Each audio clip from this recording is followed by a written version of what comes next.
रणबीर कपूर और आलिया भट्ट की फिल्म ब्रह्मास्त्र box office पर जिस तरह की कमाई कर रही है, उसने सभी को हैरान कर दिया है। रिलीज के एक हफ्ते बाद भी फिल्म का क्रेज बना हुआ है और गुरुवार की कमाई मिलाकर फिल्म ने एक और जोरदार रिकॉर्ड बना दिया है।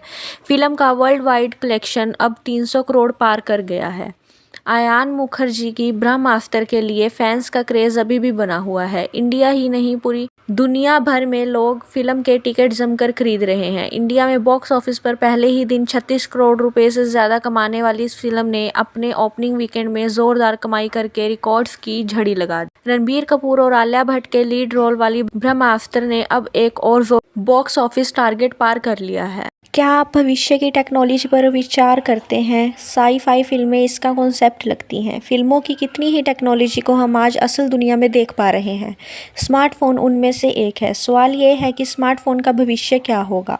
मार्केट एक्सपर्ट्स का मानना है कि भविष्य में स्मार्टफोन इतने विकसित हो जाएंगे, ये गायब ही हो जाएंगे। स्मार्टफोन इंडस्ट्री तेजी से विकसित हो रही है। महज कुछ सालों के सफ़र में स्मार्टफोन्स ने कैमरा, डिस्प्ले और चार्जिंग के मामले में कुछ ऐसे मुकाम हासिल किए हैं जिनकी कल्पना होती थी।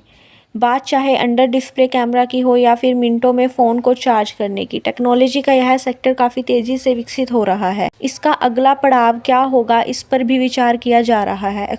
इस साल की शुरुआत में माइक्रोसॉफ्ट के फाउंडर बिल गेट्स ने एक ऐसी टेक्नोलॉजी का कयास लगाया था जो स्मार्टफोन को रिप्लेस कर सकती है। उसका मानना है कि इलेक्ट्रॉनिक टैटूज भविष्य में स्मार्टफोन को रिप्लेस कर सकते हैं। मोबाइल लोन एप्लीकेशन ईडी ने 14 सितंबर को दिल्ली, गाजियाबाद, मुंबई, लखनऊ और गया में फर्जीवाड़े में शामिल कंपनियों पर छापेमारी की और इसके साथ ही दिल्ली, गुरुग्राम, मुंबई, पुणे, चेन्नई, हैदराबाद, जयपुर, जोधपुर और बेंगलुरु में पेटीएम, रेजरपे, ईज़बज़ और कैश फ्री समेत बैंकों के दफ्तरों पर छापेमारी की। प्रवर्तन निदेशालय ने चाइनीज़ लोन एप्लीकेशन पर एक्शन लेते हुए देश भर में 22 ठिकानों पर छापेमारी की।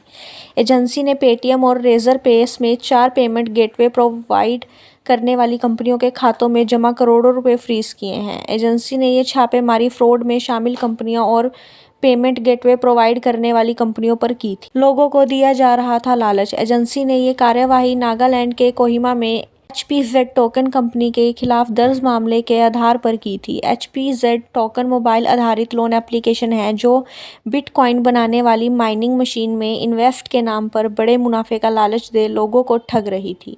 इस कंपनी का दावा था कि कंपनी में इन्वेस्ट करने पर रकम दोगुनी हो जाएगी।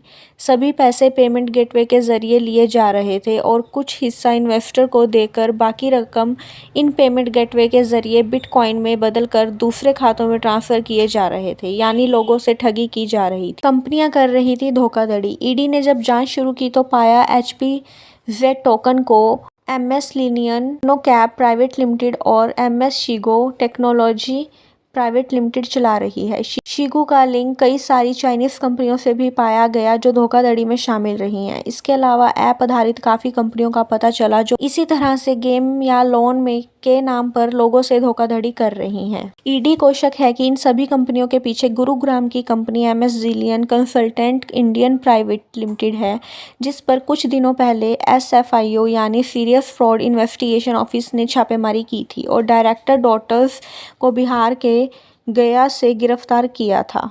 विदेश भेज रही थी पैसा। कंपनी पर आरोप था कि वो चाइनीज कंपनियों के साथ मिलकर यहां पर लोगों को ठग रही हैं और पैसों को डाइवर्ट कर विदेश भेज रही हैं।